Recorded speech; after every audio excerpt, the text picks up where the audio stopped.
బాన్స్వాడలో పెద్ద ఎత్తున 80 మైనార్టీ సోదరులు కాంగ్రెస్ పార్టీ ఇన్ఛార్జ్ ఏనుగు రవీందర్ రెడ్డి సమక్షంలో బీఆర్ఎస్ పార్టీని వీడి కాంగ్రెస్ పార్టీలో చేరారు. వారికి కాంగ్రెస్ పార్టీ ఇన్ఛార్జ్ ఏనుగు రవీందర్ రెడ్డి పార్టీ కండువా కప్పి పార్టీలోనికి ఆహ్వానించారు. ఈ కార్యక్రమంలో లాయక్, రహీం, అమ్జద్ ఖాన్, సలీం, అఫ్రోజ్, అక్బర్ తదితరులు పాల్గొన్నారు.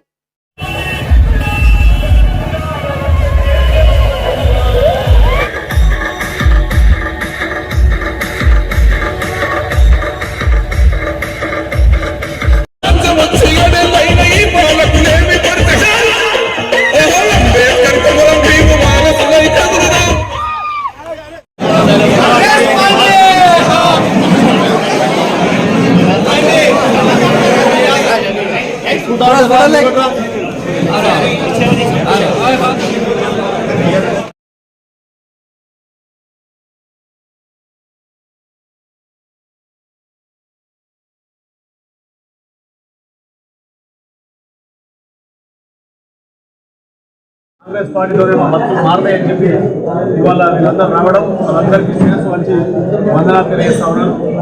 డెఫినెట్గా మీరు రావడం వల్ల బాన్స్వాడలో కాంగ్రెస్ పార్టీకి ఒక జోష్ వస్తుంది ఖచ్చితంగా. దాంట్లోని ఇలా 3 వార్డుల మీద ఇంపాక్ట్ పడుతుంది. ఖచ్చితంగా 3 కౌన్సిలర్స్ గెలిచినట్టు చేసుకుంటాం. దీని ఇంపాక్ట్ మొత్తం మున్సిపాలిటీ పడి కంప్లీట్గా ఒక్కొక్క వార్డు కరెక్ట్ పనిచేసి ప్రజలకు ఏదైతే 6 గ్యారెంటీలు ఇచ్చినామో ఆ గ్యారెంటీలను ఈ ఉన్న కార్యకర్తల మీద వచ్చినో వాళ్ళ ద్వారా బ్రహ్మాండంగా వాళ్ళకు చేరినట్టు చేసి ఇంకా ప్రజలను మెక్కుమందుకొని ఇంకా మంచిగా గెలిచి రేపు జరగబోయే ఎంపీ ఎన్నికల్లో కానీ అదేవిధంగా మున్సిపల్ ఎన్నికల్లో కానీ మా యొక్క ప్రతాపం చూపిస్తామని చెప్పి వీళ్ళు రావడం జరిగింది. వాళ్ళకు నేను మనస్ఫూర్తిగా అభినందిస్తా ఉన్నాను.